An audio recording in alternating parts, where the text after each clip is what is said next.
I stood at the edge of the grand ballroom, my sage-green bridesmaid dress clinging like a second skin of humiliation, staring at the seating chart that might as well have been a slap across my face. Table 29, overflow room by the coat racks, as far from the celebration as you could get without being tossed out the door. My sister Madison, the bride I'd sacrificed everything for, had finally made it clear. I wasn't family anymore. I was an embarrassment to hide. That was the moment something inside me shattered, not with a dramatic crash, but with the quiet finality of a door closing forever. I turned and walked out of her wedding, leaving behind the whispers, the gasps, and the life I'd built around protecting her. What unfolded next wasn't just revenge. It was the unraveling of secrets that would tear our family apart and force us to rebuild from the ashes. My name is Jamie Parker, and at 32, I'd spent my life believing family was unbreakable. Born in the rolling suburbs of Pennsylvania, where maple trees turned fiery red in autumn and neighbors still waved from porches, Madison and I grew up in a modest split-level home that smelled of mom's apple pies and dad's sawdust from weekend projects. I was 5 when Madison arrived, a tiny bundle with wide blue eyes that mirrored mine. And from that day, she was my shadow, my responsibility, my everything. "Jamie, tell me the princess story again," she'd beg every night, her chubby hand gripping mine as we huddled under the covers in our shared pink-walled room. I'd spin tales of brave heroines who slayed dragons and claimed thrones, always casting Madison as the fearless queen. "And you save me every time," she'd whisper, her breath warm against my cheek. Those stories weren't just bedtime rituals. They were promises. I'd always be there to protect her. Our parents worked tirelessly to give us a solid middle-class life. Mom, with her gentle smile and endless patience, taught 3rd grade at the local elementary school, coming home with crayon drawings and stories of her students' triumphs. Dad managed the hardware store downtown, his calloused hands fixing everything from leaky faucets to broken hearts. We weren't rich. Vacations meant camping at Lake Erie, where we'd roast marshmallows and skip stones. But we had love, laughter, and the kind of security that felt eternal. That illusion cracked when I was 17 and Madison was 12. The arguments between Mom and Dad, once muffled behind closed doors, erupted like summer storms. I'd hear Mom's voice break. "How could you, after all these years?" Dad's replies were gruff, defensive. One rainy April evening, they called us into the living room, the air thick with tension. "Kids, we're getting a divorce," Dad said, his eyes avoiding ours. Mom squeezed my hand, her own trembling. "Your father has found someone else." Madison bolted to her room, slamming the door so hard the pictures rattled on the walls. I found her later, curled under her blankets, silent sobs shaking her small frame.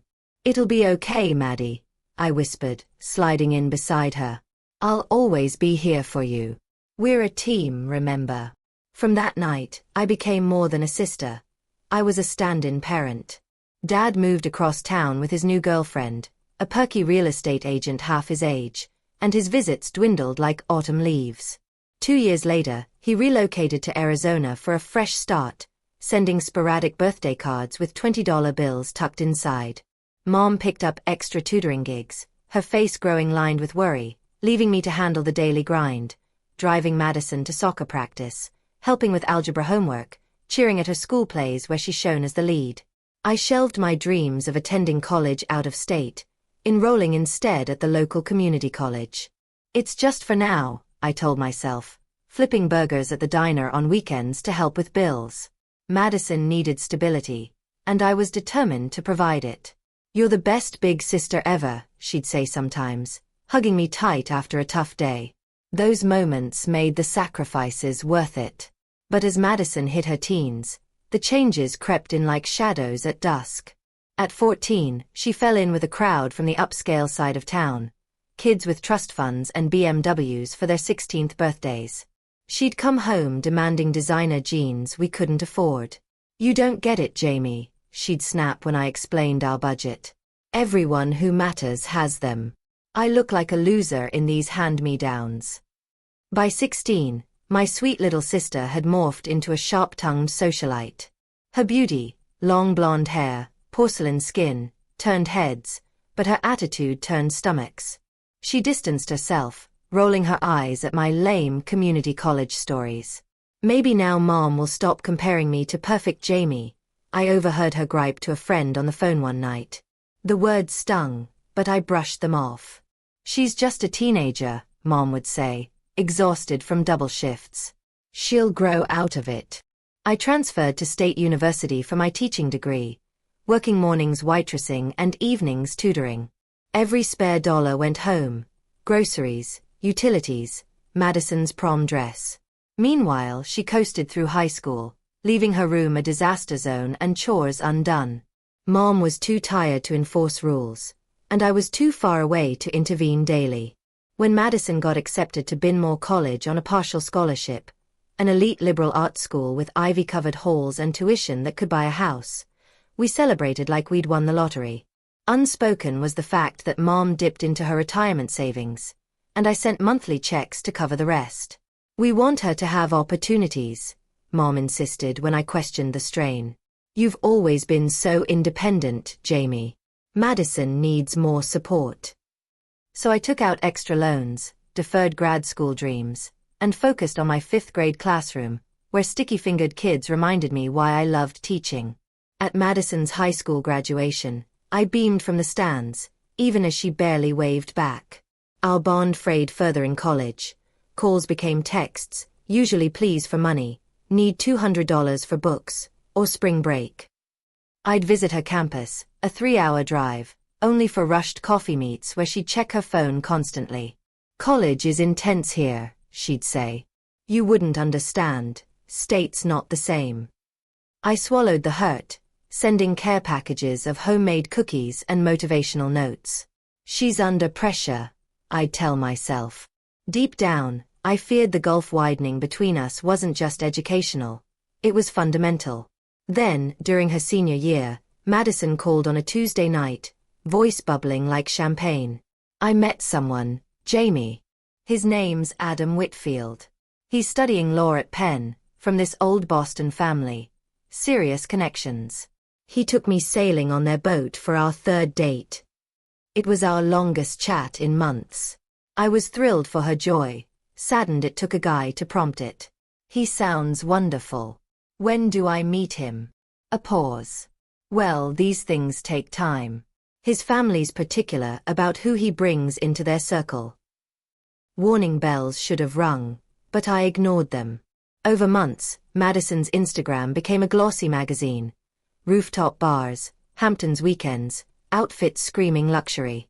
Hashtags like #blessed and #living my best life. Calls revolved around Adam's world, his dad's senator ties, Mom's Mayflower lineage. Mrs. Whitfield says a lady never wears white pumps after Labor Day, Madison intoned, her accent shifting upscale. Since when do you care about shoe rules? I laughed. The line chilled. You wouldn't understand. Mom noticed too. She asked me not to mention my teaching awards at Parents' Weekend, said it'd be embarrassing. Madison, once proud of Mom's dedication, now seemed ashamed of our roots. I met Adam at her graduation dinner, tall, bespoke-suited, exuding old money ease. Madison says you're a teacher, he said, tone exoticizing. 5th grade? How rewarding. His eyes slid past me. Madison hovered, redirecting any family talk. When Mom started a funny childhood story, Madison interrupted. Adam, introduce me to the Prestons? She dragged him away. Later, helping with gifts. He seems nice. His family's incredible. Martha's Vineyard Summers, Governor connections. Can you imagine? But do you love him? Irritation flashed. Of course. He's giving me the life I deserve. 3 months later. Engagement. A diamond blinding as a spotlight, wedding at Hawthorne Hill, a historic Philly mansion booked years out. Adam's parents know the owners, Madison gushed. They're handling everything. How can I help? Hesitation. His mom's got a vision. Planners on it. Disappointment bit, but I focused on bridesmaid duties. The invitation arrived. No +1 for my boyfriend Tom. I swallowed it. The seating chart bombshell came during a visit to her Adam-funded apartment. Binder open, me in back note, seat with cousins in back section, concerned about family photos. My auburn hair, freckles, sturdy build, didn't fit her polished image. 6 months pre-wedding, bridesmaid fitting at a ritzy boutique. I rushed from school in jeans. "You're late," Madison snapped. Her friends eyed my ponytail disdainfully. "Sorry, conferences ran long." She pulled me aside. "Couldn't you change?" Everyone made an effort. Dresses on. Silence for me. "The color washes you out," Madison frowned. "And your arms, so exposed. Add cap sleeves for modesty." Modesty. My arms were strong from classroom work, not flaws. "And her hair's so red, it clashes," she continued. "Go brunette for the wedding." "I'm not dyeing my hair," I said quietly. Her face hardened. "We'll discuss later." An email followed, salon appointment for coloring. The bridal shower at the Whitfields Country Club. Champagne, macarons, luxury gifts. I gave a handmade scrapbook of our memories. Madison's smile tightened.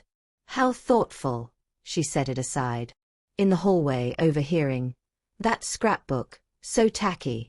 Why's she in the party? Mom'd flip if I excluded her. Photographer knows to edge her out." I froze, heart splintering. For the bachelorette, I planned a budget wine tour. 2 days before, change of plans, Brittany's dad's jet to Miami. All covered. "You could have consulted me. I planned for months. This is better." Yours was provincial. In Miami, I watched her order extravagantly, ignore staff. When I skipped a yacht trip, too costly, she didn't notice. Mom tried bridging. Lunch invite. Madison cancelled. "She's stressed," Mom said. "The Whitfields expect perfection. That excuses treating us like dirt. She's fitting into a new world. She'll come back." Rehearsal dinner, stand at an angle, your tooth gap shows when you smile wide. Seated far away, I overheard Adam's dad. "Your sister seems different." Madison, "Jamie's salt of the earth, from Dad's side." Like an apology. The crack widened. Wedding morning. I arrived with lattes. Madison in silk robe, tense. Makeup artist slathered me heavily. Madison requested, to balance photos. "Veil snag," she sobbed. I fixed it. "No thanks." Mom arrived. Madison dodged her hug. "Makeup, Mom." Ceremony. Perfect. I stood angled, mixed emotions swirling. Cocktail hour. Isolated. Then, seating revelation, overflow by coats. Tablemates puzzled. "You're the sister? Why here?" Salad course. I couldn't take it. Confronted Madison by the cake. "Why overflow?" Main rooms for important guests. "I'm your sister." She glanced around. "You don't matter enough for main tables, not to our future."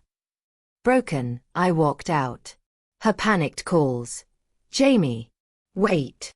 I drove aimlessly, checked into a hotel. Wedding disaster? Clerk sympathized. Shower washed away makeup, tears. Phone exploded, calls, texts from Madison, Mom, even Whitfields. Ignored. Slept. Morning knock.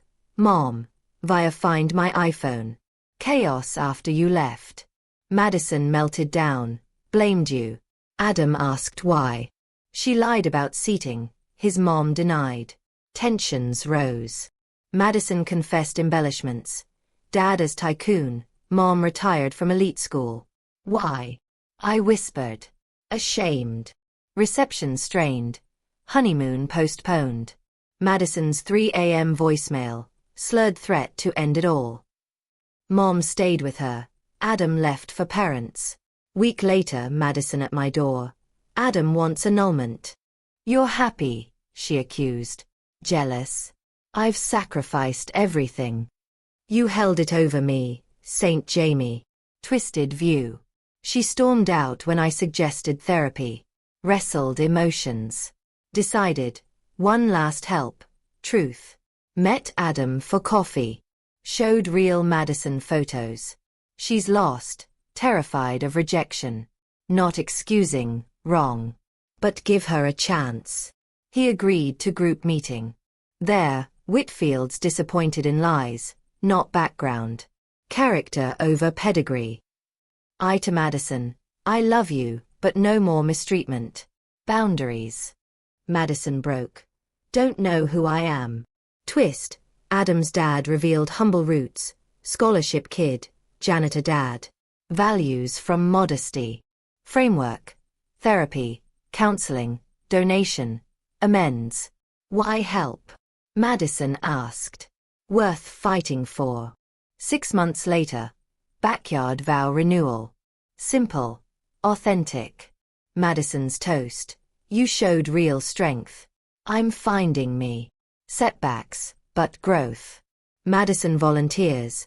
Pursues art therapy. I therapy too. Boundaries firm. Walking away wasn't end. Beginning of self-worth. Family on mutual respect. Today, authentic bond. Love with dignity.